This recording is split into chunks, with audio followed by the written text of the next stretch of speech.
yours is a voice of criticism we don't often hear in the United States. Often when there is dissent expressed in the United States against policies of the Israeli government, people here are called anti-Semitic.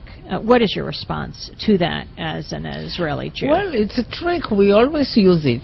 When from Europe somebody is criticizing Israel, then we bring up the Holocaust. When in this country people are criticizing Israel, then there are anti-Semitic. Terrorists because we're occupiers.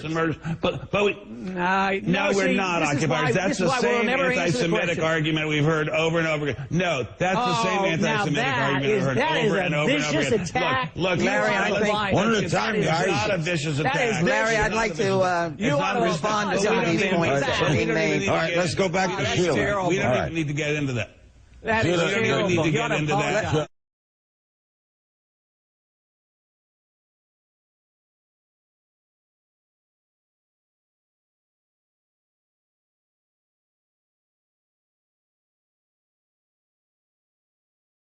And in fact, of course, the bombing of Yemen goes back way before the last few weeks. It was we've had drone strikes and everything in Yemen over the past 4 or 5 years. Oh, right, in connection with the Lackawanna 6 and all that. Right. There have been a number of attacks, and most of which were we did not credit them to us, but now, of course, we are. And yeah, but it's it's always the same story. Don't we ever get it that if you're messing around in these other places and you're killing people in these other places, there are people that are going to try to get even. I don't know, Scott. I just it's hopeless the way these things play out, at least in my mind.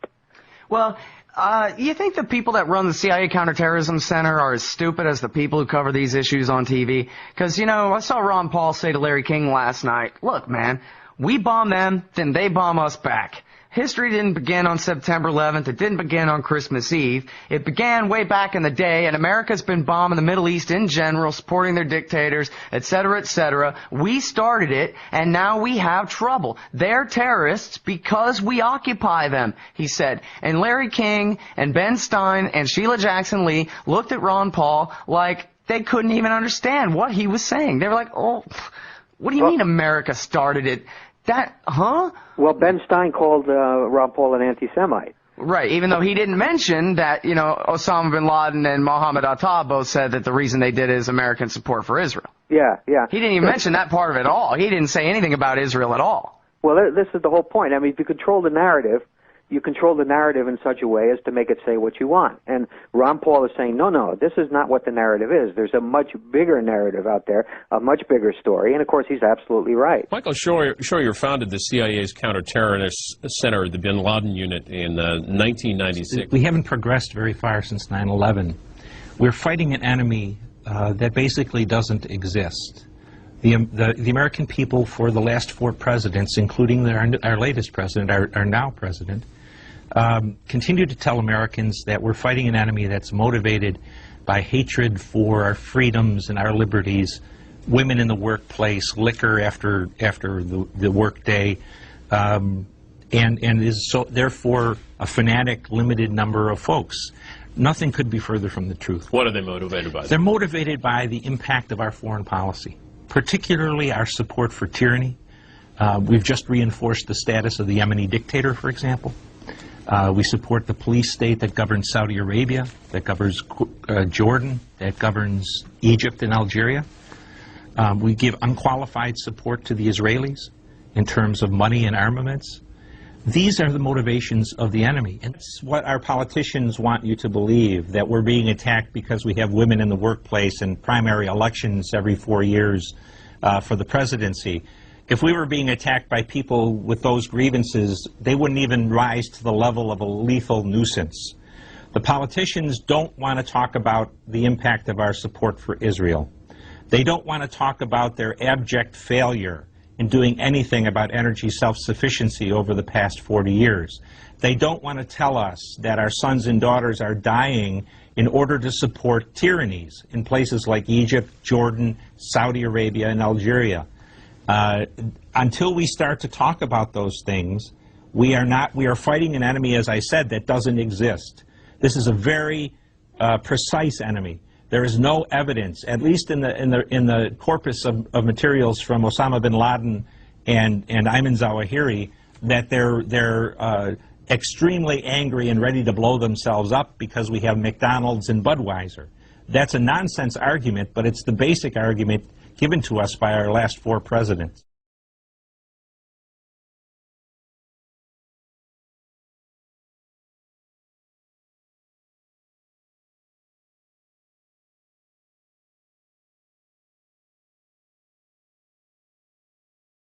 I'm interested in the question of motivation of these hijackers.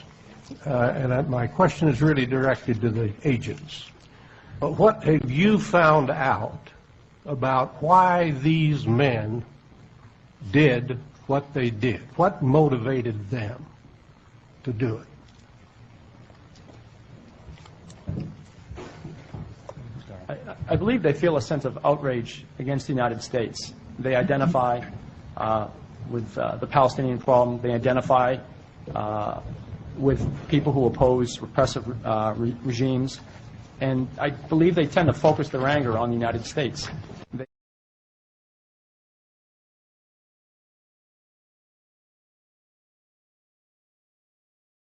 Why don't we talk about that? Because IPAC and other influential American Jewish groups are extraordinarily involved in the funding of American political campaigns and have the ability to reach out and make sure that people lose their jobs or are otherwise hurt if they dare to criticize Israel. I lost a job last year simply because I said that I suspected Mr. Obama would maintain traditional U.S. policy toward Israel, and that cost me a job that was both a position and a salary. Where was that job? At the Jamestown Foundation. I was a writer there. I published an article every 2 weeks, and I said just kind of flippantly at one of their conferences that I thought Obama doing what I called the Tel Aviv two-step, during the presidential election campaign to get closer to the Israeli lobby, meant that he wouldn't change policy toward Israel, and that was enough to have the donors to that foundation indicate that I should be terminated. Well, one of the big problems is, and here goes the grenade, Israel. The second you mention the word Israel, the nation Israel, the concept Israel, many in the American press become very defensive.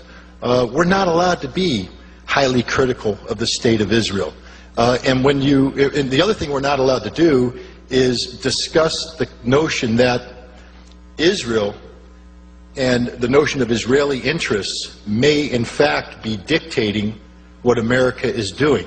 That what we're doing in the Middle East may not be to the benefit of America's national security, but to Israel's national security. But see, we don't want to talk about that because one of the great success stories out there is the pro-Israeli lobby that has successfully enabled themselves to blend the two together so that when we speak of Israeli interests, they say, no, we're speaking of American interests. He's strong and has a lot of money, and the ties between Israel and the American Jewish establishment are very strong, and they are strong in this country.